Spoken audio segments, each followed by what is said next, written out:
Hello mga kachupa!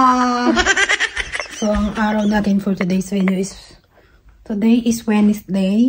So, may nagpapa-shoutout sa akin. Nakalimutan ko yung pangalan. Pero mukha siyang mayaman. Baka lang pwede umutang dyan. Just kidding. Nagpapa-shoutout si Chenny from Texas. Tara. Tapos may mga nanonood sa akin sa pangalan, nakalimutan ko yung pangalan niya. From Bacolod, nakalimutan ko yung pangalan niya. Mamaya babalikan ko pag naalala ko. Pero for today's video, ayusin ko yung aking garden. Ang taray nung vlog ko, no? Nung maabot hanggang Texas. No? Maabot ng Bacolod. Ang taray na vlog ko. Oh my God. Pasikat na ng pasikat. So, ang gagawin ko for today's video is, ilinisin ko yung garden kasi nga ang dami ng tumutubong mga ano-ano. Linis muna tayo ng garden dahil. Parang may gagawa tayo, diba? Kanina kumakanta ako. Sabi ito. Kanina kumakanta ako. Sama ko kumanta yung aking asawa. Kinanta namin yung Started on a cafe. Started out as friends. Tama, diba? Aray, bebe ko! Nakita ko yung butterfly, kulay brown. Kakaperan siguro ako. Ano kaya kung magkakaperan sa ano? Pag-vlog. Galing natin itong tools natin. Yung pang ano ba? Pang matanggal-tanggal. Ayan, lagay. Dalhin din natin itong basurahan. Ayun ko rin yung ating upuan. Diba? Linisin natin ang ating garden din. Started on a cafe. Started on a friend. Nakita ko ng mga kapitbahay ko rito. Ayan o, papakita ko sa inyo guys. Diba? Talbusan na ng ano. Hindi ko alam kung ano to. Pero tatanggalin ko yan. Kasi hindi damo yan eh. Tanggalin natin. Hindi ko alam kung paano ito simulan. Started on a cafe.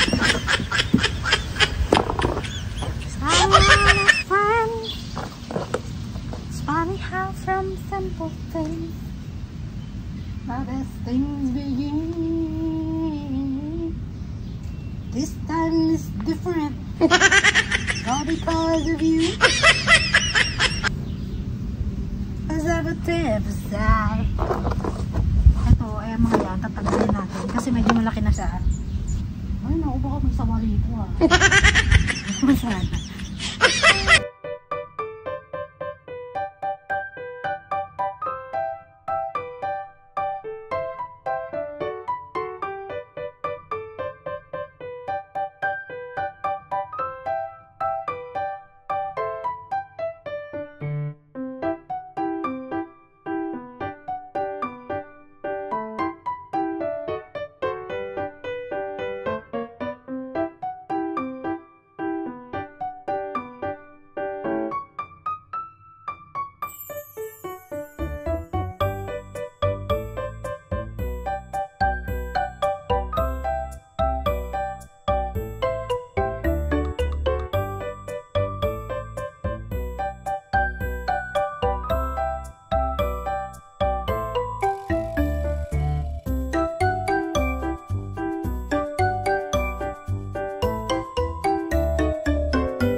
Maayos na.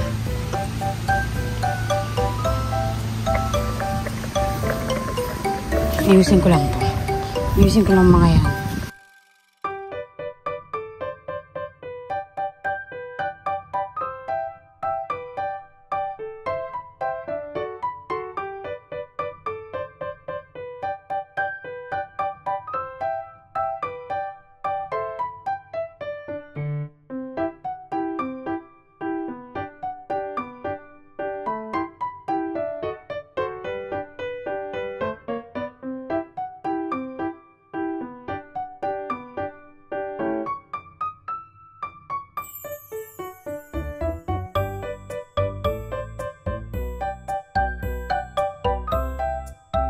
Hi everyone! Kakatapos ko lang mag-garden. Pupunta kami ngayon sa aming Goodwill, yung mga second hand. I-donate namin yung aming ang laki pa naman. Ang dami pa namang stop toy dyan. I-donate namin to. Yan yung nilaro nilang bodies. Ngayon i-donate na namin kasi tag dito. Wala na maglalaro kasi nga yung bodies nila ending na, tapos na. After 35 years, di ba? Natapos din. So, pupunta muna kami ng Goodwill, di ba?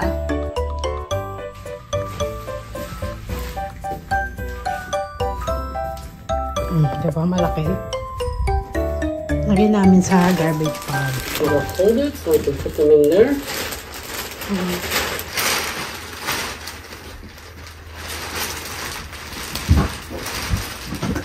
Let me see if I can see something. Cute! Hold on, I'm going to take a picture. Oh, I like this! His neck is broken. Okay,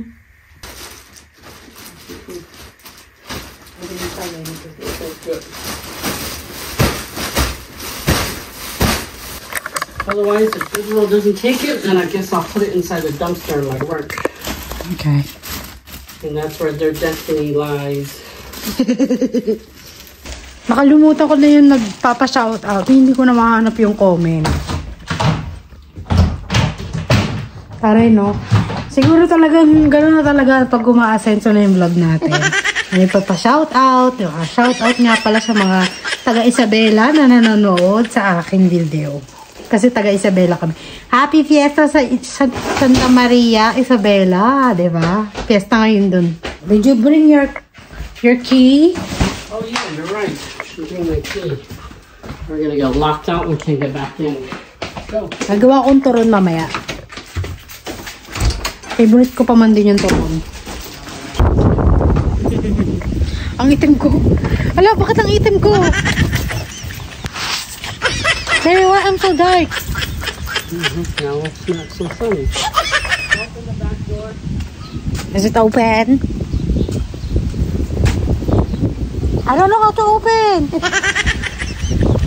Oh, not the trunk. Back door. Oh.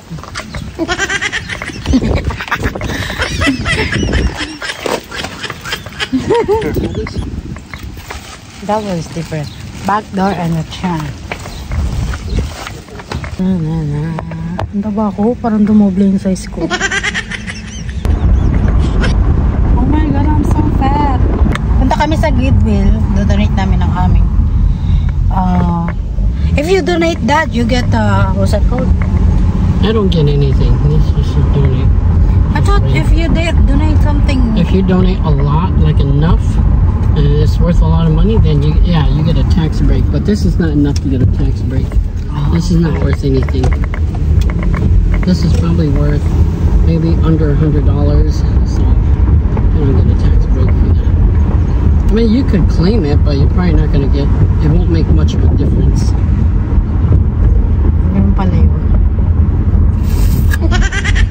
In order for you to get a tax break, you have to donate at least a couple $1,000 worth of stuff. Okay. Ang sakit ng ano ko, ng katawan ko. Nagbulot kasi ako ng mga ano. Bukas, pagpatuloy ko ulit yun. Pakita ko sa inyo yung aming daanan.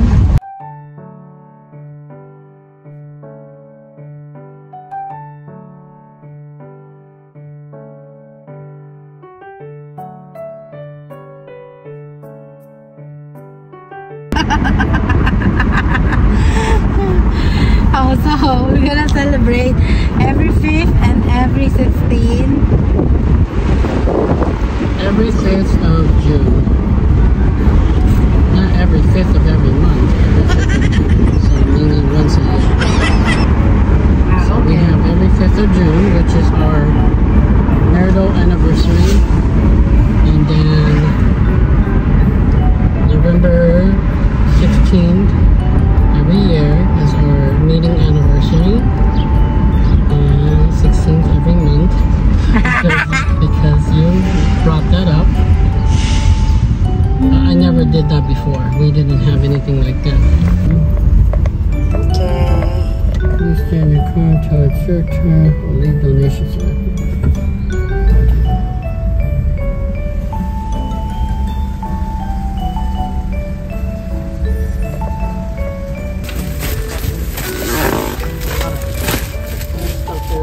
Kids don't play with anymore. Yeah, everything's in video. Yep. So, any one receipt? No? Okay, keep on for donating. Thank you. Alright, have a good day. You too. What's that?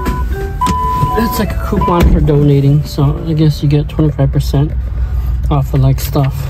Oh, if you We'll buy keep there? it in here, yeah, so whenever we shop or whatever, we get a small discount. Okay, tapos na kami mag-donate ng teddy bears. It's quick and it's easy. Yung mga teddy bears na yun dahil mga 30 years na hindi nilalabas. Yung iba mga sira na.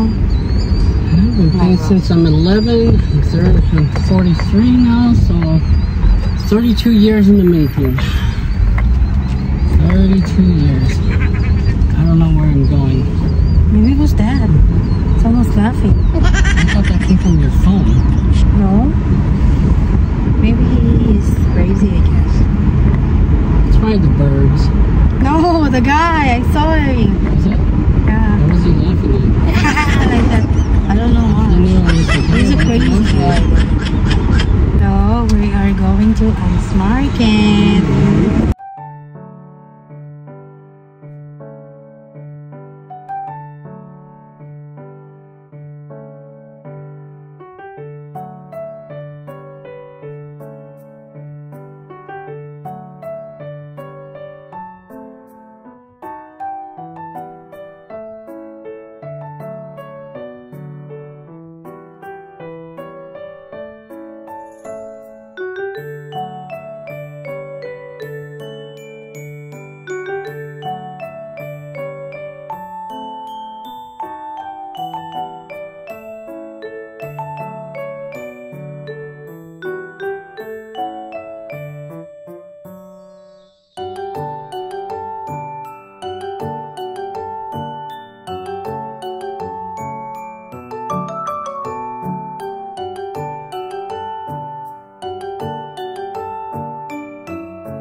Hello, mga kapuso. Maging kapuso na yun. Kakauwi lang po namin at bumili kami ng pang banana Q at saka pang egg rolls. Kasi favorite namin. Pakita ko sa inyo guys. Bumili rin kami ng snack para pagka nanonood kami ng TV. Meron kami snack. Okay, I'll leave you to it, baby. Nasaan na? Alam pang egg rolls. Baby, I'm going on my computer. Okay. Bumili na kami pang breakfast.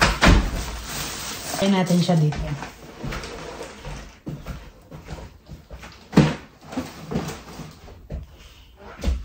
Paubos na kasi yung pang breakfast namin. Bumili rin kami ng tubig, gatas, at saka gulay. Magugulay kami. Ito yung pang egg rolls. Mababad ko lang sa tubig para dalawa lang siguro. Dalawa lang ba? Tama, dalawa lang kasi ilan lang kami. Pero sa susunod, meron pa. Ganun po tayo magtipid, di ba? Huwag po tayo magsayang ng mga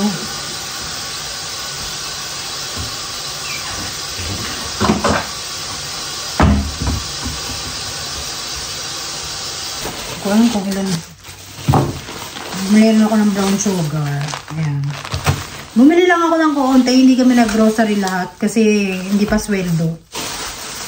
Ayan. Tsaka, meron ng kuryente. Tsaka ng mga bills for today's video. Kaya hindi kami na masyado nag-grocery. So, gagawa na ako ng egg rolls para bukas may baong kami. Pagod ako. Siguro kasi nga nag-garden nga kami. Ito yung pangbaba na nakyo ko. Pangturon ko pala. Kung magbabalat na ako ng egg rolls. Wala na akong masabi kasi pagod na ako. Kami na ako egg rolls guys ha. Balikan ko kayo. Okay nga alis. Hi everyone. Hindi na natin na-ending yung kagabi kasi nga pagod ako makakaluto ng egg rolls. Tapos nagbaong kami ng huwag niyo pa siya yung kilki. Baong kami ng egg rolls kasi nga 2 days kami magdadrive. So hindi na tayo nagpaalam kanina Mamaya na akong papaalam. Natutuwa ako kasi meron akong subscriber na pagkada siya nanonood siya, lagi siya nagko-comment. Nagbo-vlog din siya pero yung vlog niya cooking show, parang gano'n. So natutuwa ako sa kanya kasi every nood niya, nagko-comment siya. Diba? Thank you po sa nanonood, diba? Kalimutan mo pangalan niya. Basta cooking emerald ng niya. Wala siyang pangalan. Cooking emerald. Thank you sis sa aking nanonood ka lagi sa aking video, Tsaka naniniwala ako sa tag dito. Hindi ang pamilya mo ang aahon sa'yo, ang ibang tao. Diba? Naniniwala ako sa kasabihan na yan. Kasi yung mga pamilya ko, hindi manonood ang vlog ko. Diba? Sabi ko, manood sila. Abay, hindi. Kaya sabi ko, pagka ako umano talaga, alam mo, hindi. Mas mangungutang yung mga pamilya ko sa akin, Ay, wala. Hindi ka na nanonood ng vlog ko, mangungutang ka pa. Diba? Hello guys, break time. Dito kami kakain sa loob ng truck. Where's the apple sauce? Here it is. Ito yung binili namin sa Quick Trip. Titigman ko kasi hindi ko pa natitikman to kahit first time ko lang. So tingnan natin. Careful B, there you go. Parang siya sopas. Pakita ko sa inyo. It looks like a sopas. Yeah.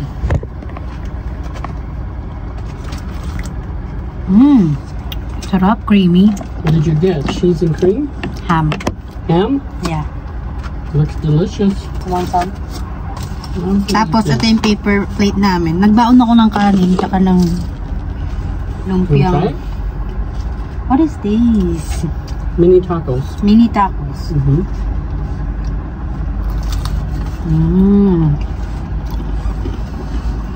Sarap. Ganito pa lagi namin tag ng sitwasyon ng buhay. Simple lang pero masaya, diba? So spicy. It's spicy mini tacos. Ito yung kanyang biyahang namin.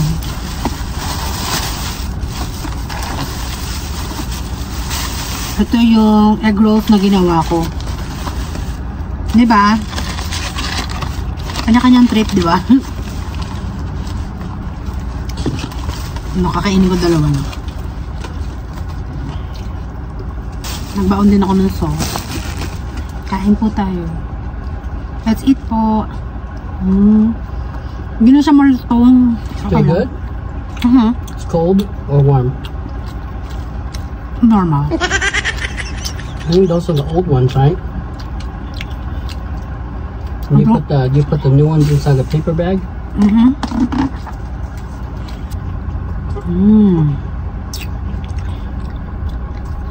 Ang sarap. Bibili nga ulit ako na ito. Hindi ang sarap. Eat it.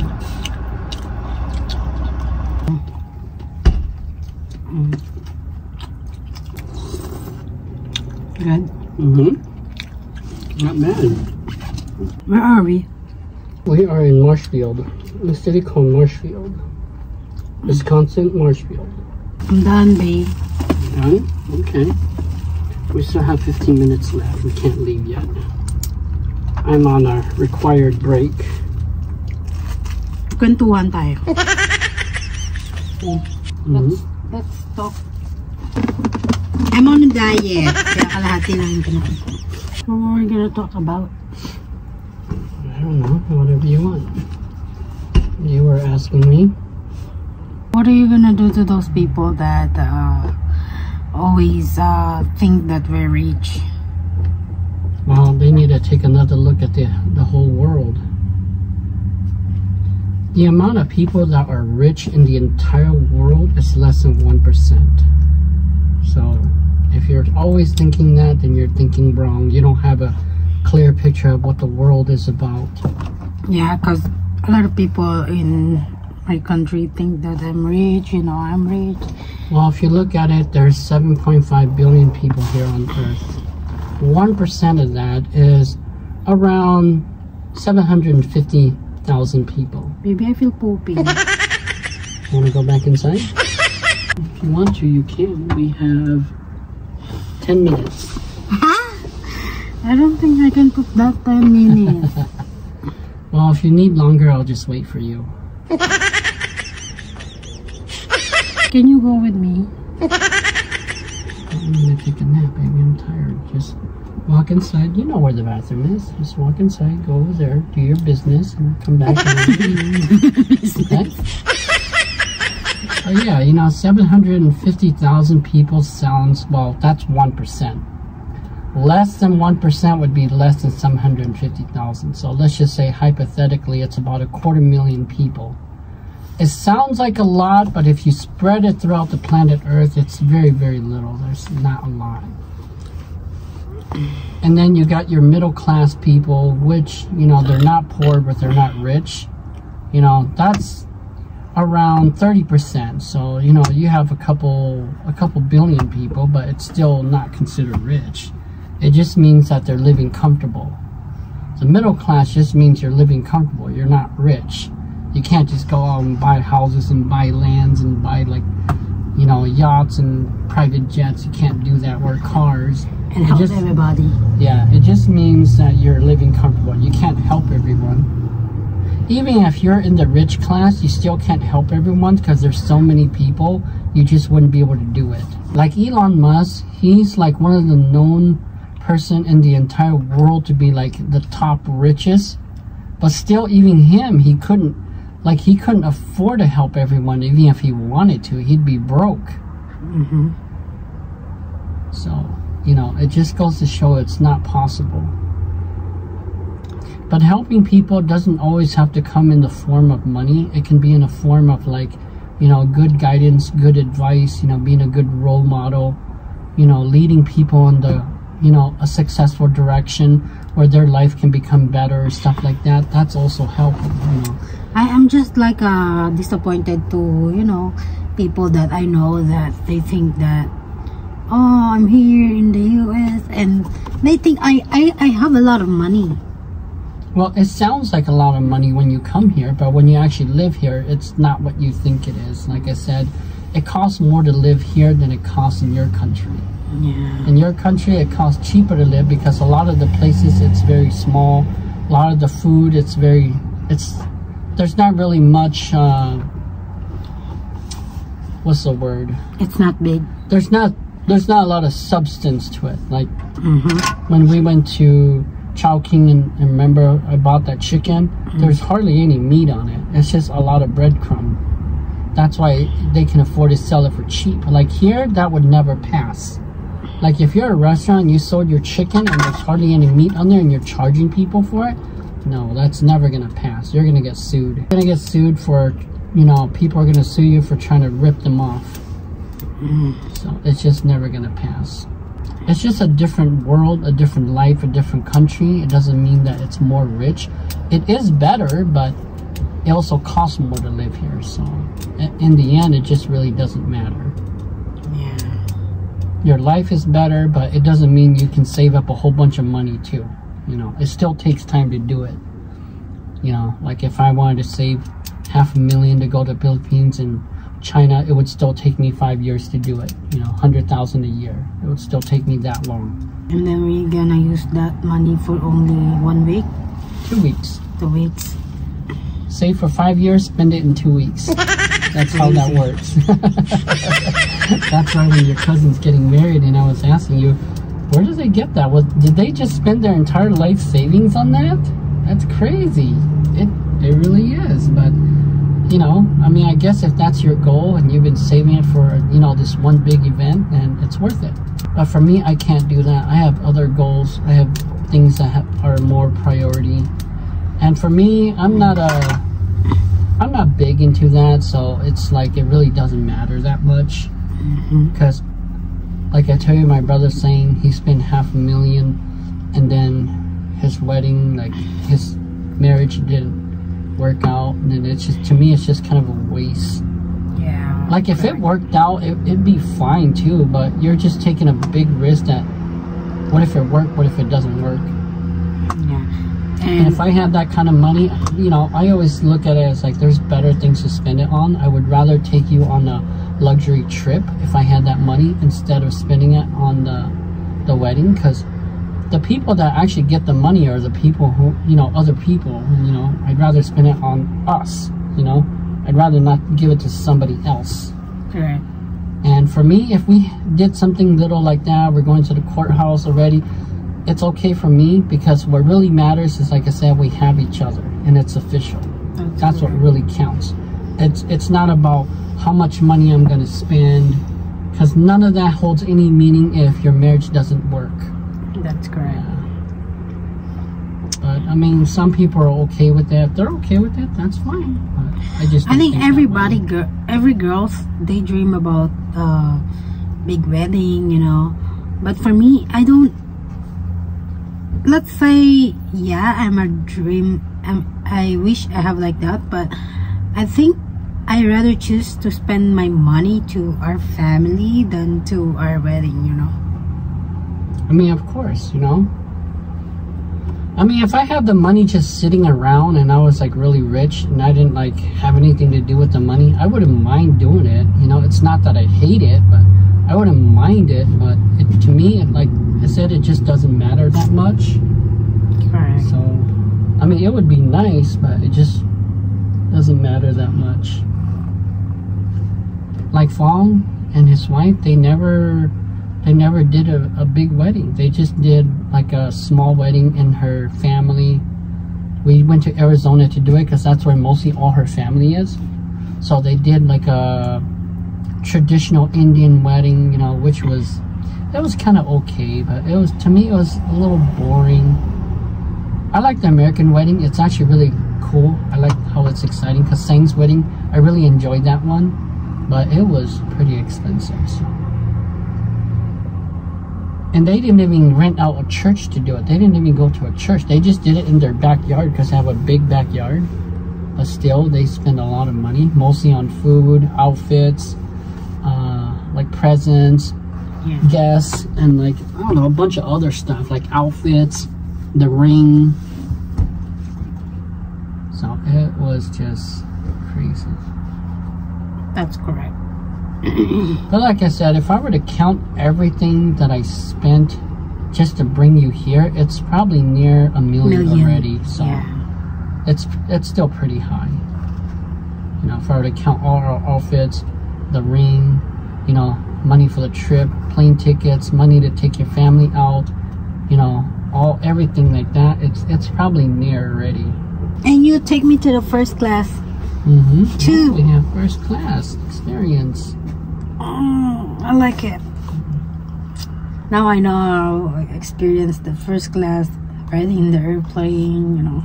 Maybe next time I'll buy business class. When we take a bigger plane. I don't know. Okay, it's time for us to go. Bye guys, bye-bye na. Dito na ako magpapaalam. Bye guys for watching me. Thank you so much. And God bless you all. Thank you for watching my video. Don't forget to like, subscribe, share. Thank you and God bless.